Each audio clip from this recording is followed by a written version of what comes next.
할렐루야. 함께하는 교회 주일 예배, 오늘도 변함없이 온라인으로 함께 하시는 우리 성도 여러분들, 가족 여러분들을 주님의 이름으로 환영합니다. 무더운 날씨가 계속 이어지고 있습니다. 팬데믹도 아직 끝이 나지 않고 있습니다. 거친 파도와 같은 그런 삶의 여정을 걸어갈 때에 변함없이 우리를 선한 길로 인도하시는, 이 어려운 상황 속에서도 우리를 지키시고 인도하시는 우리 예수 그리스도의 이름을 힘차게 찬양하기 원합니다. 함께 찬양하며 나아가겠습니다.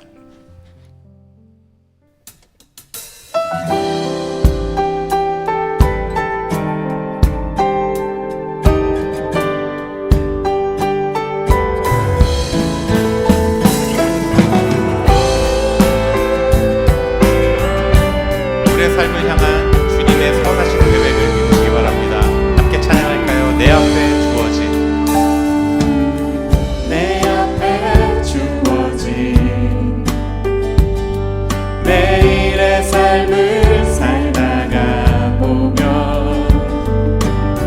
그 속에 날 향한 계획, 섭리가 있다네. 매 순간 나에게 요구하시는 작은 믿음들, 그곳에 날 향한 계획, 섭리가 있다네. 지금 여기 계시며 말씀해 주시는 하나님, 내 삶에 역사하시는 진실한 나의 하나님을 찬양해. 매 순간 나에게 매 순간 나에게 요구하시는 작은 일, 그곳에 날 향한 계획, 그곳에 날 향한 계획, 섭리가 있다네. 섭리가 있다네. 아멘. 지금 여기 계시며 말씀해 주시는 하나님, 내 삶에 역사하시는 진실한 나의 하나님을 지금 여기 계시며 말씀해 주시는 하나님, 내 삶에 역사하시는 진실한 나의 하나님을 변함이 없는 영원한 그 사랑, 어두운 내 삶에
계속해서 선하신 하나님을 기쁨으로 찬양하기 원합니다.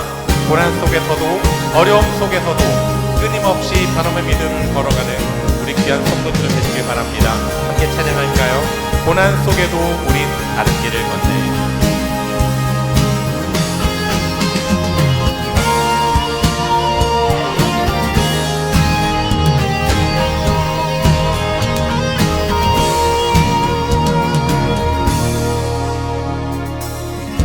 고난 속에도 우린 다른 길을 걷네.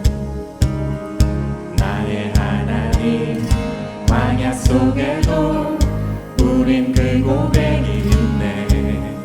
크신 나의 하나님, 이제는 우리가 세상 품으며 기도 시작할 때가 우리는 전하리 세상 향하여 그 이름 주 예수 요동하지 않고 우리는 의연히 서리 주님만 바라네 예수를 품고서 세상의 빛으로 살리 주 함께 하시네 고난을 헤치고 우리는 힘써 나가리 주 인도하시네 그 역사하심은 결단코 끊어지지 않네 주 이름 찬양해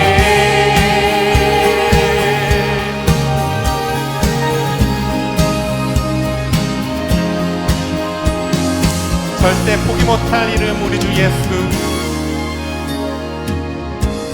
문을 열어 절대 포기 못할 이름 나의 하나님, 나의 하나님 시간 속에서 우릴 빚어가는 그는 크신 나의 하나님 이제는 우리가 세상 품으며 기도 시작할 때가 우리는 전하리 세상 향하여 그 이름 주 예수 요동하지 않고 우리는 의연히 서리 주님만 바라네 예수를 품고서 세상의 빛으로 살리 주 함께 하시네 고난을 헤치고 우리는 힘껏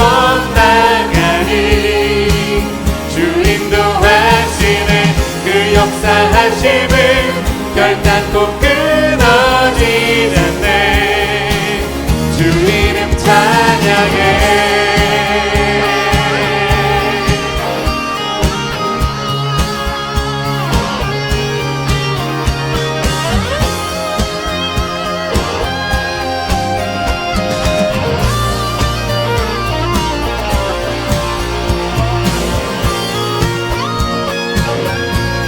어떤 환경 속에서도 흔들리지 않겠습니다. 요동하지 않고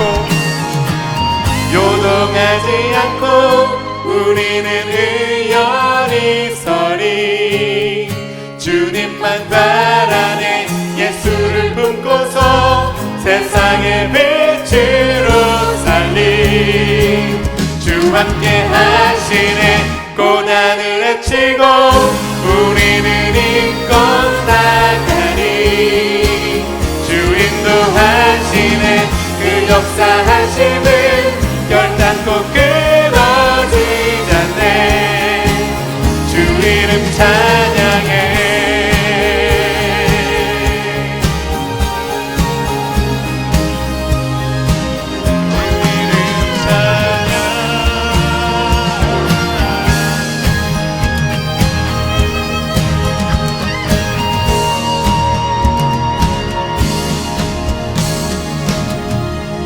할렐루야. 선하신 주님의 이름을 함께 찬양하며 함께 박수로 영광 올려드립니다. 할렐루야.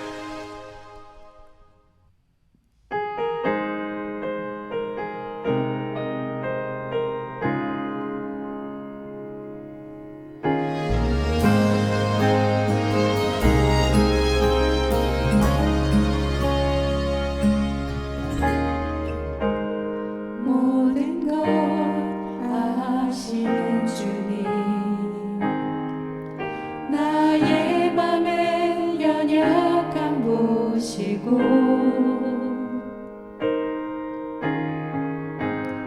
부족한 그 모습대로 주님 마음에 새겨주시네.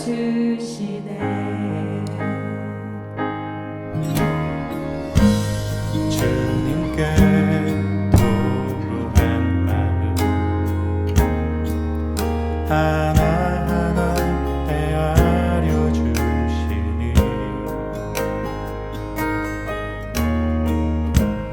그 마음 그 아픔들을 주님 손으로 품어주시네. 거친 길을 걸어갈 때도 험한 산이 앞을 막아도 대신 주님의 두 손이 나를 붙드네. 주의 마음이 닿은 내 삶에 저민 슬픔을 씻으시는 주님을 찬양 주 이름을 찬양하네.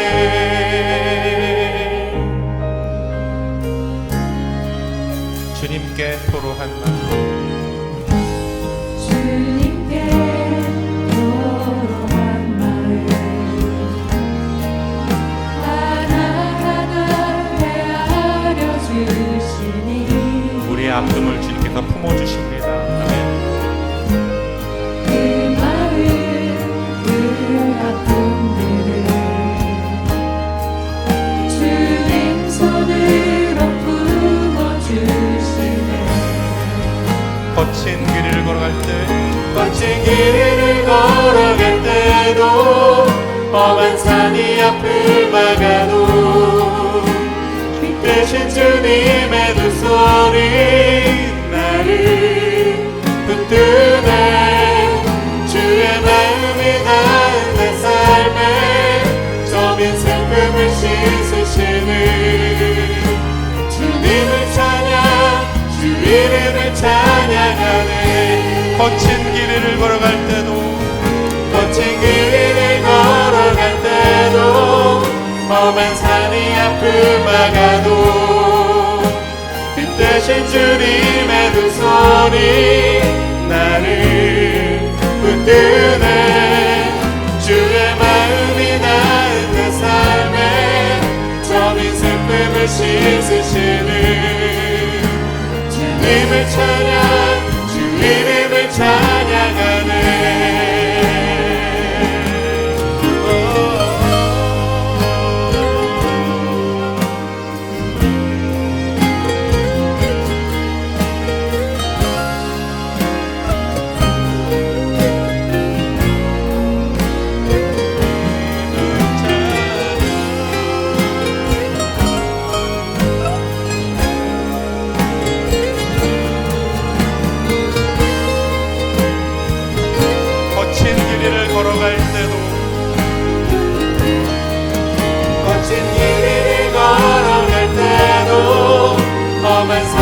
앞을 막아도 대신 주님의 두 손이 나를 붙드네. 주의 마음이 닿은 내 삶에 저민 슬픔을 씻으시는 주님을 찬양 주 이름을 찬양하네. 주님을 찬양 주 이름을 찬양하네.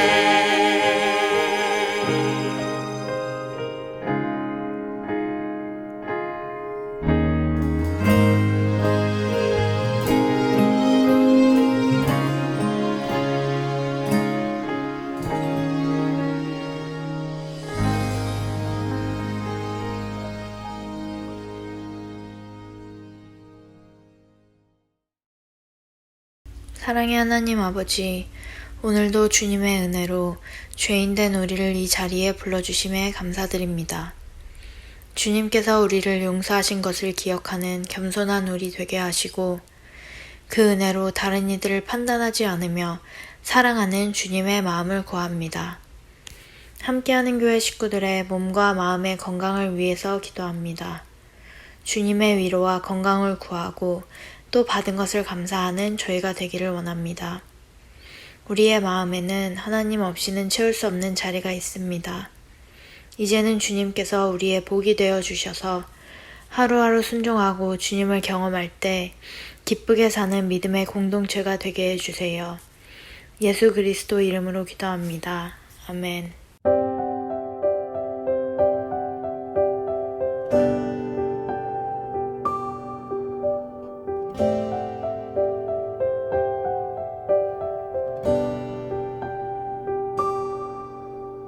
하늘에 계신 우리 아버지, 이름이 거룩히 여김을 받으시오며, 나라가 임하옵시며 뜻이 하늘에서 이루어짐같이 땅에서도 이루어지이다.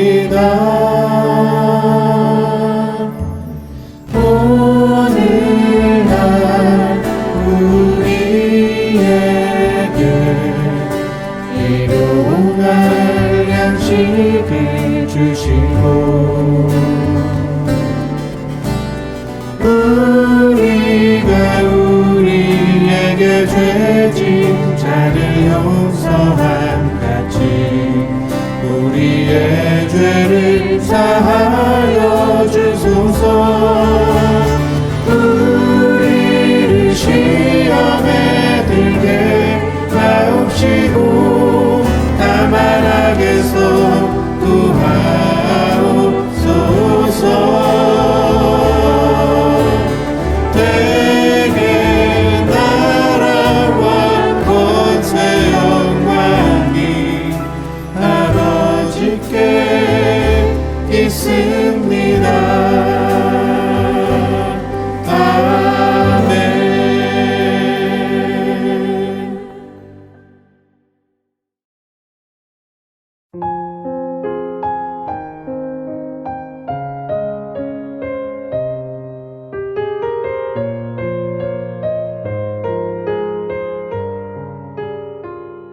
무릇 율법 없이 범죄한 자는 또한 율법 없이 망하고, 무릇 율법이 있고 범죄한 자는 율법으로 말미암아 심판을 받으리라. 하나님 앞에서는 율법을 듣는 자가 의인이 아니요 오직 율법을 행하는 자라야 의롭다 하심을 얻으리니, 율법 없는 이방인이 본성으로 율법의 일을 행할 때에는 이 사람은 율법이 없어도 자기가 자기에게 율법이 되나니, 이런 이들은 그 양심이 증거가 되어 그 생각들이 서로 혹은 고발하며 혹은 변명하여 그 마음에 새긴 율법의 행위를 나타내느니라. 곧 나의 복음에 이른 바와 같이 하나님이 예수 그리스도로 말미암아 사람들의 은밀한 것을 심판하시는 그날이라.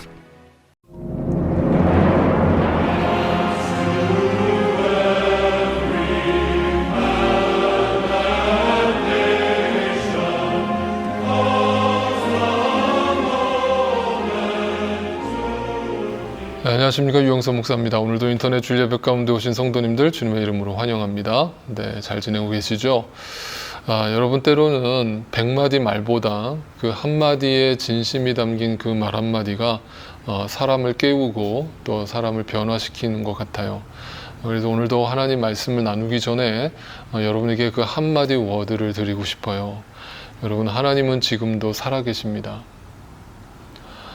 그 살아계신 하나님을 여러분이 느끼신다면, 그 하나님을 알고 계신다면, 그 하나님을 만날 수 있다면, 날마다의 삶이 천국이요, 날마다의 삶이 기적인 줄 믿습니다. 오늘도 그 주님 안에서 주어지는 참된 평안과 그 축복이 여러분의 가정과 여러분의 사업터와 여러분의 영혼을 지키시고 또 충만케 역사해 주시기를 또한 간구합니다. 그래서 오늘도 하나님 말씀을 함께 나눌 때에 그 살아계신 하나님을 경험하실 수 있게 되기를 바라고, 그 살아계신 하나님의 강력한 초대를 들으실 수 있게 되기를 바라요. 여러분, 우리는 지난 시간까지 로마서 말씀을 이렇게 정리할 수 있습니다. 인간이라고 하는 존재는 절망적인 존재요, 또 아무런 희망이 없는 존재라는 것을 발견하게 되고, 그것이 믿지 않는 사람이든 또 믿는다라고 하는 사람이든 근본적으로 그들에게 선한 것이 나오지 않는다라는 그 대전제가 깔려 있는 것이고, 오직 의인은 믿음으로만 살 수 있다라는 그 복음의 핵심이 다시 한번 우리에게 선포되는 것이죠. 그래서 성경에서 당신은 죄인입니다 라고 이야기할 때 그 죄인이라는 말은 내가 어떤 죄를 지어서 죄인이다 라는 말을 듣는 거라기보다는 죄인이기 때문에 죄를 짓는 것이다 라는 시선을 갖게 되시기를 바라고, 나로부터는 그 의가 되어 나오지 않기 때문에, 내가 의인이 될 수 없기 때문에 하나님이 나를 의인으로 불러주셔야만 그 의인이 된다라는 이 정확한 그 주제가, 그 대명제가 여러분 마음속에 깊이 새겨져서 오직 예수 그리스도의 의, 그 보혈의 공로, 오직 예수 그리스도 하나님의 은혜만이 여러분의 심령 가운데 울려 퍼지게 되시기를 바라요. 그것을 고백하면요, 인간은요 약해지는 것이고요, 약해져야만 그 강하신 하나님의 은혜를 입게 된다는 것 또한 기억하게 되실 수 있게 되기를 바라요. 그래서 지금 때로는 여러분 고난을 당하고 계시고, 어떤 분들은 지금 절망 가운데 계실지라도 여러분 그 상황과 순간에 집중하기보다는 그 속에서 하나님의 음성을 들으셔야 해요. 나는 이 잠시 잠깐의 고난조차도 견뎌내지 못하고 눈물로 밤을 지새울 수밖에 없는 연약한 존재, 약한 존재, 나로부터는 어떤 선도 의도 나오지 않는다라는 존재를 깨달을 때 하나님 앞에 엎드리는 거예요. 그래서 인생이라는 것은 참 오묘한데요, 살면 살수록 나라는 그 실체를 인정할 수밖에 없게 되고, 교만해질 수 없게 되고, 인생을 거듭하면 거듭할수록 더 낮아지고 낮아져서, 결국에 가서는 예수 그리스도와 함께 십자가에 온전히 죽어서 자기 의가 더 이상 나오지 않는 상태에 머무르게 되는 거예요. 여러분, 그것을 온전한 성화의 과정이라고 하는 것이고, 그리스도의 장성한 분량에 이르는 것이라고 이야기하는 거예요. 자, 우리 모두가 그 목표를 향해서 함께 달려갈 수 있게 되기를 바라요. 그런 과정에서 그걸 인식하는 사람은 지난주 말씀처럼 절대로 남을 판단할 자격이 우리에게 없다라는 사실을 다시 한번 기억하고, 오직 하나님의 판단만이 그 모든 실체를 드러낼 것이라는 그 고백을 함께 하게 되는 거예요. 그래서 눈에 보이는 어떤 행위에 가지고 그것이 하나님의 일이다 또는 악한 일이다 라고 우리는 선악을 판단할 자격이 우리에게 없다라는 사실을 다시금 기억하실 수 있게 되기를 바라요. 자, 그러면서 이제 드디어 로마서에서 또 하나의 중요한 주제인 바로 율법이라고 하는 주제가 오늘 말씀부터 이제 등장하기 시작하거든요. 이제 오늘 말씀부터 이제 다음 주 계속해서 당분간 우리는 이 율법에 대해서 끊임없이 생각해 보게 될 거예요. 그래서 제가 로마서 서론할 때 말씀드린 것처럼 이 로마서라고 하는 책은요, 그런 믿음의 시선을 갖지 못한 상태에서 로마서 말씀을 읽으면요, 아무런 감동이 없을 뿐더러 또 내 마음에 그냥 감정적으로 불편함만 가져다 주는 거예요. 왜냐하면 내 민낯을 자꾸 드러내거든요. 내 실체를 자꾸 고발한단 말이에요. 그러니까 그게 듣기 싫은 거예요. 기분 나쁜 거예요. 아는데 듣기 싫은 거예요. 그죠? 그래서 그걸 완강하게 거부하려는 나 자신과 맞닥뜨리게 될 거예요. 그런데 여러분 도전합니다. 여러분 그것과 싸우세요. 여러분 자신과 싸우세요. 이 말씀을 거부하고 있는 여러분의 그 악의 실체와 싸우세요. 여러분 안에 선한 것이 존재하지 않으며 여러분 안에 그 여러분의 실체를 인정하지 못하도록 막고 있는 그 사탄과 맞서 싸우세요. 성령 하나님은 여러분에게 찔림을 줄 거고 도전을 줄 거예요. 여러분의 실체를 고발할 때 여러분 그걸 고백해야만 진정한 회개에 이르게 되고 그 구약의 시대를 지나 신약의 시대로 넘어오게 되는 거예요. 여러분 십자가 없이는 부활이 없는 거예요. 일찍 부활로 넘어가지 마세요. 그냥 얼렁뚱땅 부활의 영생으로 고백하지 마세요. 네, 부활절을 맞이하기 전에 철저한 고난주간을 통해서 나 자신의 실체를 고백할 때에만 비로소 그 영생의 기쁨, 구원의 기쁨, 부활의 기쁨이 우리에게 주어지는 거예요. 여러분 그런 신앙생활을 하실 수 있게 되기를 바라요. 그런데 이 율법이라고 하는 것에 대해서 오늘 이제 본문은 이렇게 고백을 하거든요. 한번 이제 하나하나 살펴볼게요. 3장 20절 말씀 먼저 보면, 그러므로 율법의 행위로는 하나님 앞에서 의롭다고 인정받을 사람이 아무도 없습니다. 율법으로는 죄를 인식할 뿐입니다. 라고 이야기를 했어요. 자, 여러분, 율법이라는 것이 주어졌잖아요. 그것이 이제 모세의 10계명이 되고 또 구약 성경의 모든 말씀이 되는데, 그 말씀이 율법으로 우리에게 주어진 이유가 있다라는 거예요. 그 이유가 뭐냐면, 그 율법은요, 잘 지키라고 우리에게 주어진 것이 아니라 그 율법을 지켜라 라고 명령하셨지만 과연 그걸 지킬 수 있어? 라는 질문을 던지는 게 율법의 기능이에요. 그러니까 율법을 통해서 우리가 깨닫는 건 딱 한 가지예요. 아, 나는 율법을 온전히 지킬 수 없구나라는 고백이 나오는 거예요. 자, 대표적으로 여러분, 우리가 산상수훈 말씀 함께 나눴잖아요. 당시 유대인들은요, 또 율법주의자들, 바리새인들과 서기관들은 철저하게 그 율법을 잘 행한다라고 생각을 했어요. 그 잘 지키고 있다라고 믿었잖아요. 그래서 그걸 자랑했단 말이에요. 그런데 예수님이 그 유대인들한테 산상수훈을 통해서 뭐라고 말씀하셨어요? 자, 너희는 율법을 잘 알고 있지. 그 율법에 네가 살인하지 말라. 그런데 그 말씀 잘 지켰니? 라고 하니까 유대인들이 다 우리는 누구도 죽인 적이 없어요. 우리는 율법을 잘 지켰어요. 그런데 내가 한 가지 더 덧붙일게. 너희가 마음속으로라도 누군가를 미워하고 정죄했다면 너희는 살인죄를 범했다. 너희는 율법을 어겼다. 과연 너희는 그 율법을 지킬 수가 있느냐? 그러니까 예수님의 산상수훈의 결론은 뭐냐면, 표면적으로 율법을 지키고 있던 유대인들에게 과연 너희가 그걸 지키고 있다고 생각해? 너희 마음속으로는 이라는 이 화살을 갑자기 보이지 않는 곳으로 향하면서 아무도 거기서 돌을 던질 수가 없는, 아무도 자신의 의인이라고 고백할 수 없는 그 정말 밑바닥에 이르게 만들었던 사건이 바로 산상수훈의 고백인 거죠. 그러니까 그 말씀이 유대인들한테 얼마나 충격적이었을까를 생각해 봐야 돼요. 그러니까 한마디로 율법이라는 것은, 율법이라는 것을 지키려고 하면 할수록 우리가 깨달아지는 것은 내가 죄인이다예요.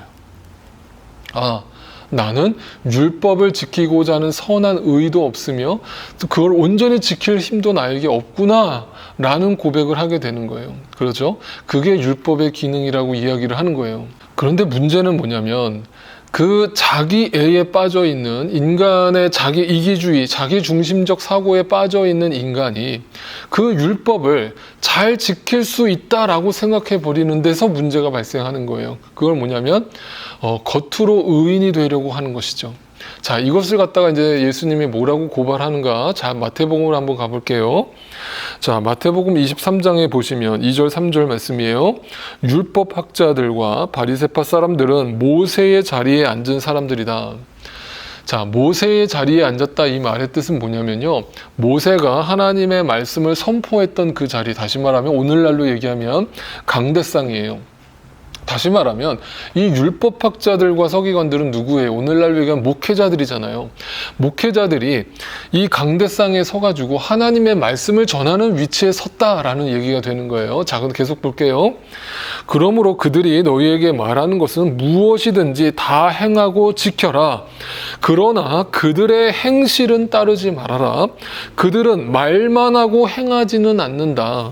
자, 여러분, 이 말씀을 잘 이해하셔야 되는데, 여기서 그들이, 말씀을 가르치는 자들이 말씀을 전하기는 제대로 전하는데 그들은 실질적으로 그 말씀대로 살지 않는다라는 얘기를 하는 것이 마치 그러면 너희는 그 율법을 완벽하게 지켜야 된다라는 메시지로 여러분이 이해하고 계시다면 그 메시지가 아니에요. 잘 들으셔야 돼요. 그러니까 이 말은 그 율법을 완벽하게 지켜야 된다. 그런데 그들은 안 지키고 있어. 그들은 위선적이야 라는 얘기를 하는 것이 아니라, 그들은 근본적으로 율법이 왜 우리에게 주어졌는지를 모르고, 그 율법이 왜 주어졌다고 그랬어요? 그 율법을 통해서 내 자신이 얼마나 죄인인가를 깨닫게 하시기 위해서 율법이 주어진 건데, 오히려 그 율법을 자기 애의 확장으로 삼아서 그 율법을 통해서 자기를 또 포장하고 있더라는 거예요. 그래서 자기는 아닌 척하고 있더라는 거예요. 자기는 깨끗한 척하고 있더라는 거예요. 그것이 율법을 행하지 않는 거예요. 율법에 참된 의를 행하지 않는 거예요. 율법에 참된 의가 뭐예요? 너희는 죄인이다예요. 그러니까 그 율법이라는 게 뭐예요, 여러분? 말씀이라고 보시면 돼요. 그 말씀이 우리를 찌르는 거예요. 우리를 쪼개는 거예요. 그건 뭐냐면 여러분이 말씀을 알면 알수록, 여러분이 성경을 읽으면 읽을수록 여러분 속에서 그 자기 애가 깨지고 날마다 산산조각 나는 것을 경험하는 것이거든요. 그런데 어떤 이들은 말씀을 공부해가지고 말씀을 묵상해가지고 그것을 자기 자랑으로 삼더라는 거예요. 그것이 율법을 행하지 않는 것, 말씀을 행하지 않는 것이에요. 그러니까 여러분, 말씀을 묵상하는 사람이 교만할 수 있어요? 예? 말씀을 늘 마음에 새기고 살아가는 사람이 자기 의가에 펄펄 살아서 누군가를 함부로 판단하고 정죄하는 일을 할 수 있어요? 할 수 없다는 거예요. 네, 그 얘기를 하는 거예요. 자, 근데 그 다음 구절 또 보세요. 5절에서 7절이에요. 그들이 하는 모든 일은 사람들에게 보이려고 하는 것이래요. 그들은 경문곽을 크게 만들어서 차고 다니고 옷수를 길게 늘어뜨리고 그리고 잔치에서는 윗자리에 앉고 회당에서는 높은 자리에 앉기를 좋아하고 장터에서 인사받기와 사람들에게 랍비라고 불리기를 좋아한다. 자, 제가 여기서 빨간색으로 글씨를 쓴 것들을 한번 묵상해 보세요. 다 뭐예요? 교만이잖아요. 그러니까 잘 보세요. 율법을 맡은 자, 율법을 묵상한 자, 그 율법을 지키려고 하는 자가 과연 교만해질 수 있는가? 자기 의가 펄펄 살아날 수 있는가? 왜? 율법의 존재 목적은 뭐기 때문에? 우리가 철저하게 죄인이라는 사실을 깨닫게 하기 때문에. 그게 바로 구약인 거예요.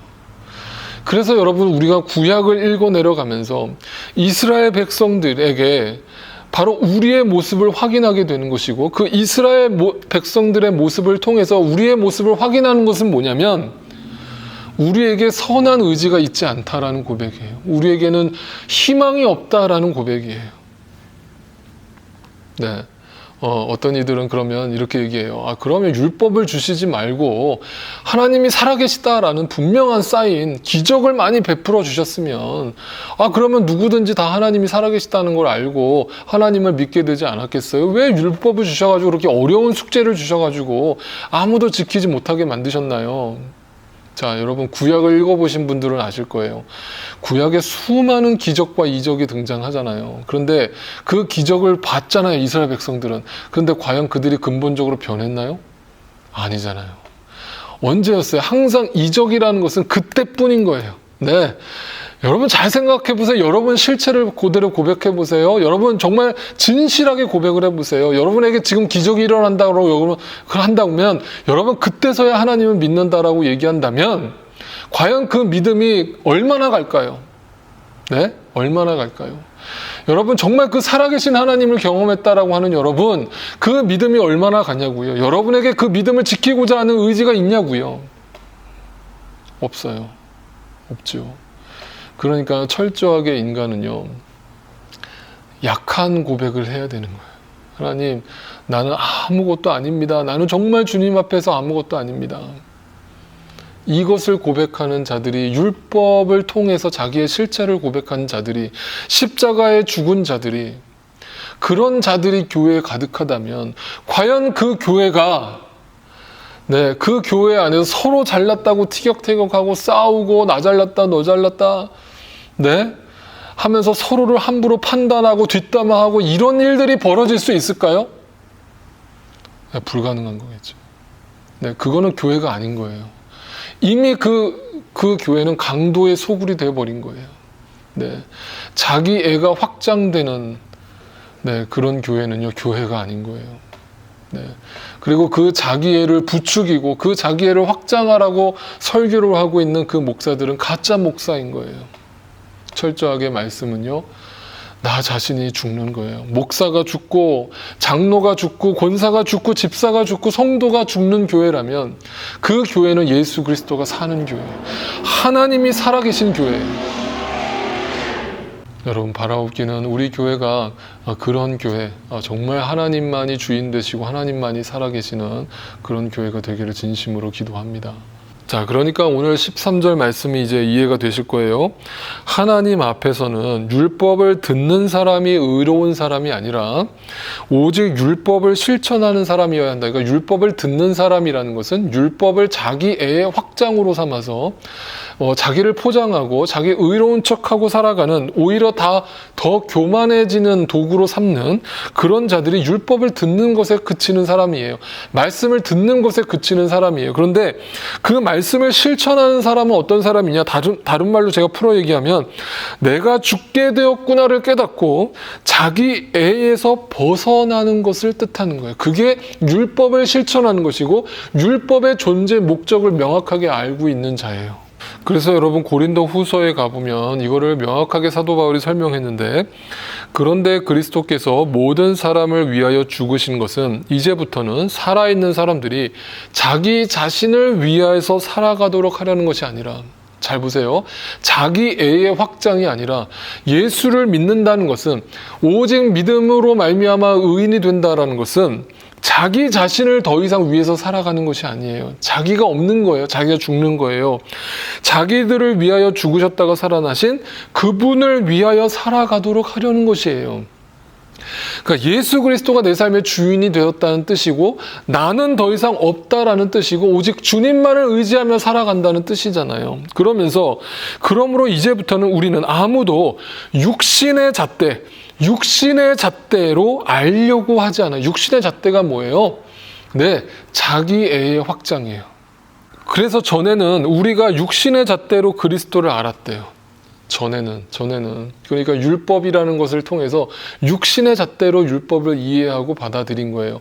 그걸 통해서 내가 철저하게 죽어야 하고 죄인이라는 것을 깨닫는 것이 아니라 율법을 통해서 오히려 자기를 더 그럴싸하게 포장하고 괜찮은 사람, 또 많은 선한 일을 감당하는 사람인 것처럼 자기를 포장하는 그러한 육신의 잣대로 그리스도를 알고 있었다, 이렇게 고백하는 거예요.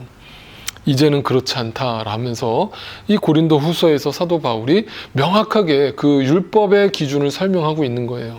그래서 여러분, 우리 안에서 그 율법에 의해서든 또 양심에 의해서든 무언가 하나님 앞에 찔림이라는 것이 작동하는데, 믿지 않는 사람은 양심이라는 것이 존재함으로 찔림을 받고, 믿는 자들은 율법을 통해서 찔림을 받는데, 다 무슨 찔림을 받냐면 나라는 존재가 그렇게 대단하고 의인이 아니라는 고백을 하게 되거든요. 그런데 그것으로 끝나는 게 아니라, 그냥 찔림으로 끝나는 게 아니라, 성경에서는 그냥 양심이 있는 게 아니라 선한 양심이 또 있다라고 얘기를 하거든요. 그 선한 양심은 지난주 우리가 묵상했던 그 선한 일과 관련되어 있어요. 그러니까 선한 일이 뭐라고 그랬어요?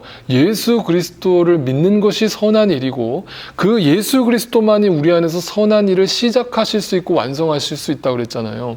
그러니까 그 선한 일을 믿고 바라보는 우리에게 선한 양심을 가지게 된다는 거예요. 그 말은 뭐냐면요, 쉽게 말하면 예수의 마음, 예수의 정신, 더 쉽게 말하면 마음이 더 순결해지고 순수해진다는 뜻이에요.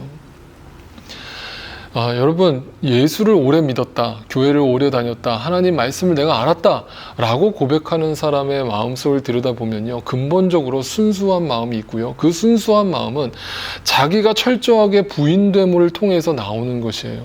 네, 그러한 고백들로 채워져 있을 때 우리는 그것을 자기 부인이라고 얘기하는 거예요. 여러분, 누가복음에 보면 예수님이 자기를 부인하고 자기 십자가를 지고 나를 따르라는 말씀이 있잖아요. 유명한 말씀이잖아요. 여러분, 그 말씀을 여러분 어떻게 이해하고 계세요? 어떤 분들은 간증하실 때 자기를 부인하라고 그래서, 나는 자기를 부인했습니다, 하나님 앞에 헌신했습니다, 나는 이렇게 좋은 스펙을 가지고 있었는데 그 좋은 스펙을 다 포기하고 하나님께 선교사로 헌신했고, 또 하나님의 일을 하기 위해서 목회자로 헌신했습니다, 나는 이렇게 하나님에게 내려놓음을 통해서 나는 자기 부인을 이루었습니다 라고 간증하시는 분들을 제가 종종 봐요. 아니, 많이 봐요. 결론부터 얘기하면 여러분, 그거는 거짓이에요. 왜냐하면 그것 또한 자기의예요.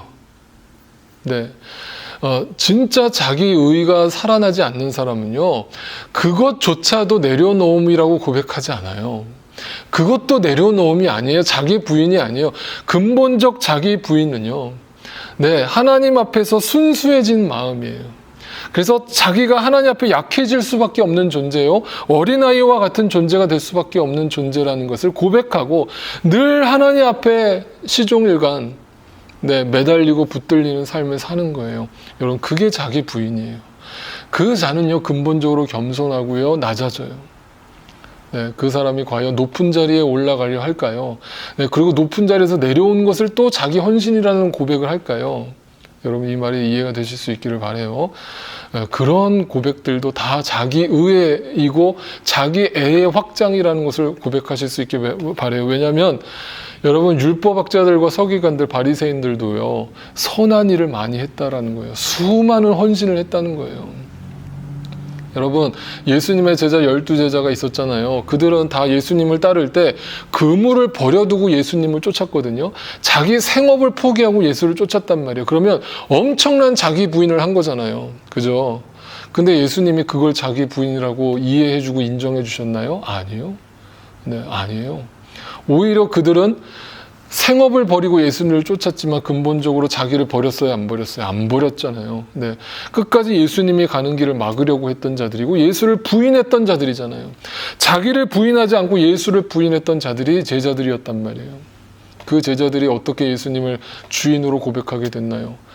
십자가에서 죽으시고 부활하신 주님을 만났을 때 자기가 결국 예수를 부인할 수밖에 없는 존재, 자기에게는 어떤 희망과 어떤 선함과 어떤 의의가 발생하지 않는다라는 고백을 하게 되었을 때 비로소 그들이 하나님의 어린 양을 먹이는 주님의 제자가 되고 주님의 사도가 되었던 것이에요. 그래서 여러분, 율법이라는 그 대명제는요, 우리에게 꼭 필요한 것인데 그 율법이 우리에게 주어질 때 여러분, 지키려고 한번 노력해 보세요. 그대로 살려고 노력해 보세요. 되나? 안 돼요. 그죠? 그 안 된다라는 고백을 하는 것이 나라는 거예요. 그러면 그럴 때마다 그 약하고 약한 것을 고백할 때 하나님은 우리의 약함을 아시고 그것을 정죄하고 판단하시는 것이 아니라 오히려 그 약함과 아무것도 할 수 없는 존재라는 것을 고백할 때 우리를 이끌어주시고 품어주시고 용납해 주시는 것이에요. 그것이 하나님의 강함이고 하나님의 은혜예요. 여러분, 이 진리를 여러분 분명히 알고 신앙생활 하실 수 있게 되기를 바라요. 여러분, 마지막으로 그 포유류, 인간도 포유류잖아요. 종류로 따진다면. 근데 그 모든 포유류가 그 새끼에게 젖을 먹인단 말이에요. 그래서 포유류예요. 근데 여러분, 그 사람과 동물의 큰 차이가 있는데 그게 뭔 줄 아세요? 동물의 포유류는요, 새끼가 태어나면 새끼가 본능적으로 엄마 젖을 찾아가요. 그래서 자기가 그 엄마 젖을 물고 엄마 젖을 빨아요. 그래서 살아요. 그러니까 이건 본능적이에요. 근데 인간은요, 잘 생각해 보세요. 인간이 태어나서 아기가 태어났는데 아기가 본능적으로 엄마 젖이 어디 있는지를 찾아가서 젖을 무나요? 아니잖아요. 인간이 태어났을 때 그 아기의 모습을 상상해 보세요. 정말 아무 의지가 없잖아요. 아무 힘이 없잖아요. 누군가 그걸 들어서 엄마 젖에 가까이 대지 않고서는 도저히 엄마 젖을 먹을 수도 없는 존재. 그러니까 누군가 그 아이를 품어서 엄마 젖을 물리지 않으면 인간은요, 근본적으로 살 수 없는 존재예요. 죽는단 말이에요. 여러분, 지금 제가 무슨 얘기 하려는지 이해가 되세요? 그게 우리라는 거예요. 그래서 우리는요, 하나님이 우리를 품어서 젖을 물려주셔야만 사는 존재예요. 오늘도 하나님이 그 은혜를 우리에게 더해 주셔야만 사는 존재예요. 오늘도 하나님이 우리를 끊임없이 참아주시고 우리에게 사랑을 베풀어 주셔야만 사는 존재예요. 뭐가 잘날 게 있어요? 뭐가 내세울 게 있어요? 뭐가 내 의가 여전히 살아있어요? 어떻게 남을 함부로 판단해요? 여러분, 십자가로 달려가세요. 십자가로 나아가세요. 더 십자가를 바라보세요. 십자가로 달려간다는 건, 십자가로 나아간다는 건 날마다 내가 죽는 것이고 내가 죽음으로 예수 그리스도의 의가 더 확고하고 분명하고 선명하게 살아나는 것을 경험하게 되는 것이에요. 여러분, 날마다 주님 안에서 그 예수 그리스도의 공로, 예수 그리스도의 의만이 내 안에서 확장되고 분명하게 드러나서 그 은혜를 이 땅에 또한 실천하며 나누며 살아가시는 저와 여러분의 삶이 되시기를 주님의 이름으로 축복합니다.